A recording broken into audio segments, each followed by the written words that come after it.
Okay, so you're sat in the job centre being told that your dreams are what's stopping you getting a job.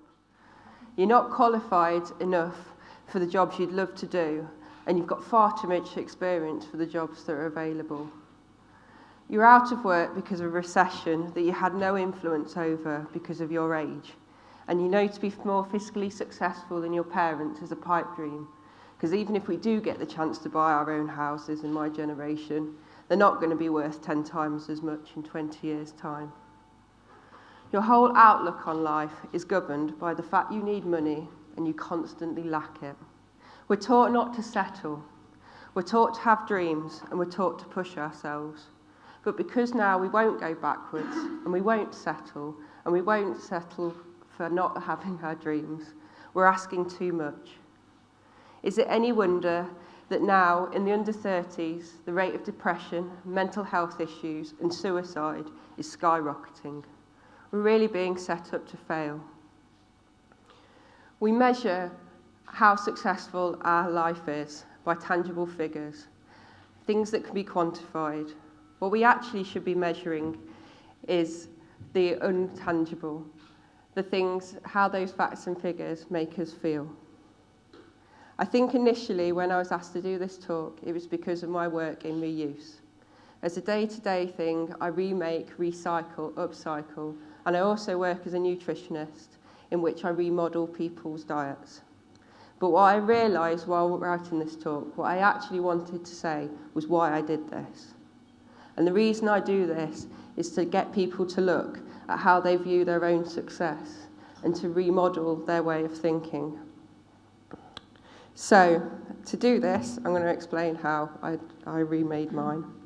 So, after 18 months of being unemployed and being told I wasn't suitable for any of the jobs I was going for, I decided I'm going to take the leap, I'm going to become self-employed. Now, this was never something I ever doubted I'd do.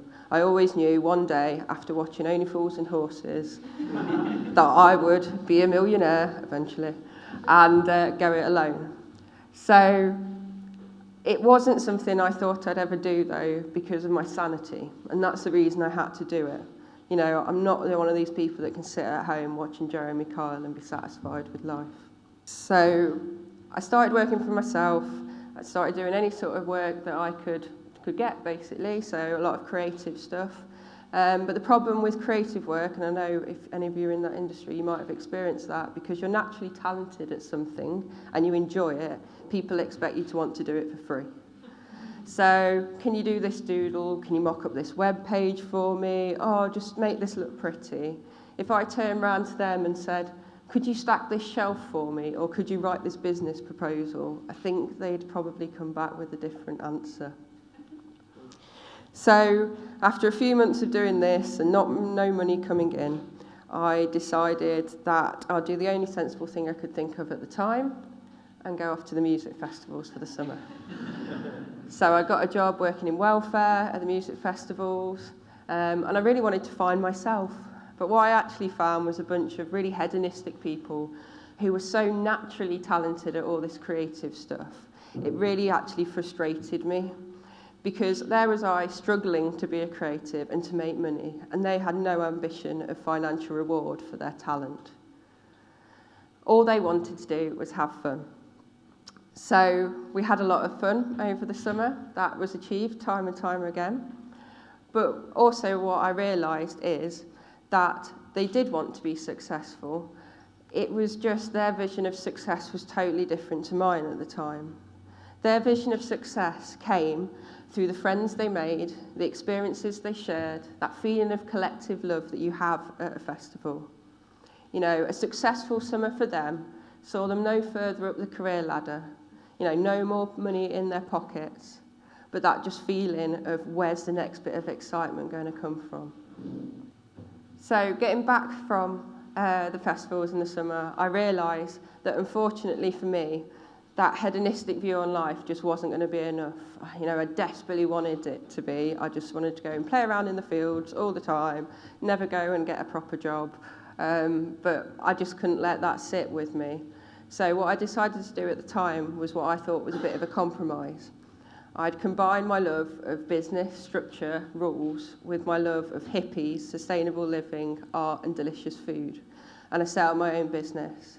And I took to taking those creative people's work that I found and selling it so they could continue living that life but actually make a little bit of money from it. So sort of making a career out of nothing for them. They didn't want it, but I was giving them the opportunity to carry on living that free life, because at the end of the day, unfortunately, everyone needs money. So out of recession, instead of having something that was a dark time, it actually became a time of exploration. And I'm really quite thankful for the recession in a way, because it's made businesses become a little bit more thrifty and a lot more collaborative, and I think that can only be a good thing. And I don't think until you've truly been in darkness, you can ever appreciate light. I think we need to talk to our leaders, and we need to make them stop measuring exam grades. We need to stop making them looking at income statistics, because at the end of the day, this doesn't really tell you much about their people. Until we can get away from this sort of unified version of success, I don't think we're going to be very successful as a nation. I know we're teaching kids, what you need to be successful is, but we're not really giving them the opportunity to, because at the end of the day, there's not the resources. They've neither got the time or the finances to achieve success. So, for example, when I was at school, I loved art and chemistry. There are the two things that made my heart sore, but because I wasn't doing very well in them, I was told I had to quit them. I've got to do subjects that would get me good grades, because getting good grades got you a good job and then you'd be successful. So instead of nurturing that talent, I was made to drop it. Totally backfired, because I work as a creative director and I studied nutrition, which is essentially a science-based subject, but I don't really think they were trying to create a rebel when they did that. You have whole waves of people in society that aren't necessarily independent thinkers. They'd much rather work to rules and structure and guidance. But because of our view and success, they're deemed to be less important than those people that have independent thought. And they're almost the most important roles in life a lot of the time. Taking cleaning your house, for example. Most of us don't want to live in a dirty home. We take pride in cleaning our own homes. But to be a cleaner, a road sweeper, someone who empties bins, is seen as a job, not a career. And it's somehow deemed less. But it's actually one of the most essential things. It stops us being what we were 100 years ago in times of plague and living in squalid living conditions. But you don't teach cleaning at school, do you? In fact, a lot of the time, you don't teach anything outside the need for getting a job, getting money. And unfortunately, that translates to nutrition as well. The most a lot of kids get at school is how to make a pizza from ready-made ingredients, or how to build an apple crumble from sugary tins of food. It's not going to sustain you. You spend all that time putting the effort into teaching them how to get money, but then you don't teach them what to do with it to best help their health.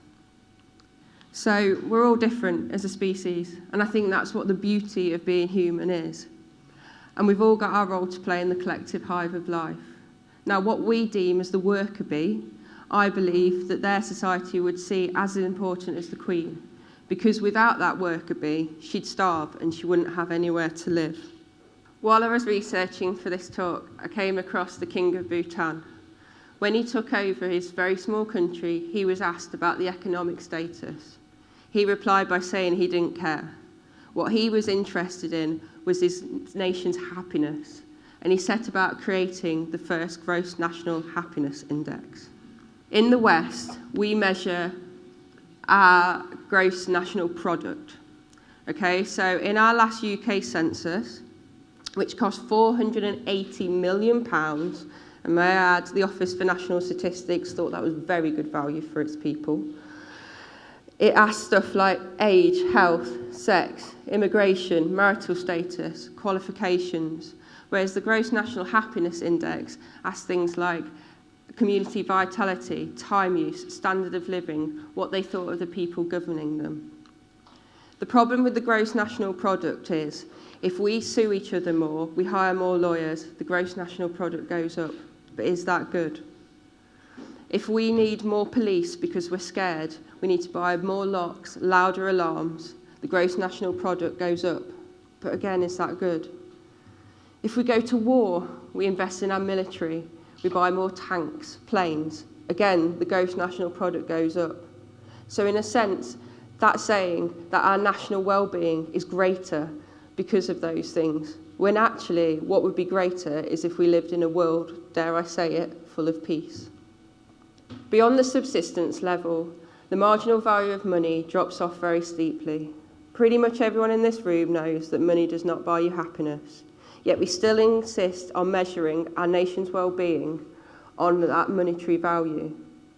It just seems ridiculous.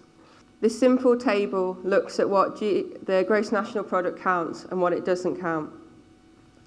What it doesn't count is the health of our children, the joy of their play, the beauty of poetry, the strength in our marriages, our wit, courage, wisdom, our compassion, and our devotion to our country. You might say that happiness can be equated by this division. Happiness is wanting what you have divided by getting what you want. And unfortunately, in the West, we're being brought up in a very bottom-heavy society in more ways than one. So my vision for the world is a really simple one. I believe for us to be successful, we need to be happy. And to do that, we need to stop looking at facts and figures. We need to stop looking at the intangible, and we need to start asking the question, how do you feel about what you spend your time doing, not what are you doing when you're spending your time. I came across these two quotes while researching for the talk as well, and they really resonated with what I wanted to get across. Success is liking yourself, liking what you do, and liking how you do it. And you should define your success on your own terms, achieve it by your own rules, and build a life you're proud to live. So what's stopping you being successful on your own terms? You're never too old to be successful. And whatever makes you tick is not irrelevant. You know, if you want to follow rules, if that's easy, if that's what you want to do, and that's what makes you happy, then why shouldn't you do it? And why shouldn't you be seen as successful? If you want to go and become creative and take over the world in that sense and go off on your own, then why shouldn't you do it? Some people are happy copying, some people are happy creating, some people are happy giving the orders, and some people are happy taking them. Some want to be mothers and fathers, and some are perfectly happy living alone. My work, my aim in my work, has always been to help people, whether in work, health, or play. And I take this forward in my work every day, and I measure my success in business by my clients' happiness. And I always strive to create a happy environment, because as far as I'm concerned, a happy environment is a successful one. It's taken me until I'm nearly 30 to realise that actually I've been quite successful in everything I've done. And that child at school that wanted to do art and chemistry has actually achieved what she was aiming for. I'm a nutritionist and I work in the creative arts. You know, I'm successful to me. So if I went back and saw that person in the job centre 6 years ago, I tell them about my journey and I tell them that I'm happy with what I'm doing now. And whether or not you think I'm any more successful than I was back then, it's irrelevant. You'll only not be successful if you try and measure it on someone else's yardstick. Here's to happiness, and here's to success. Thank you.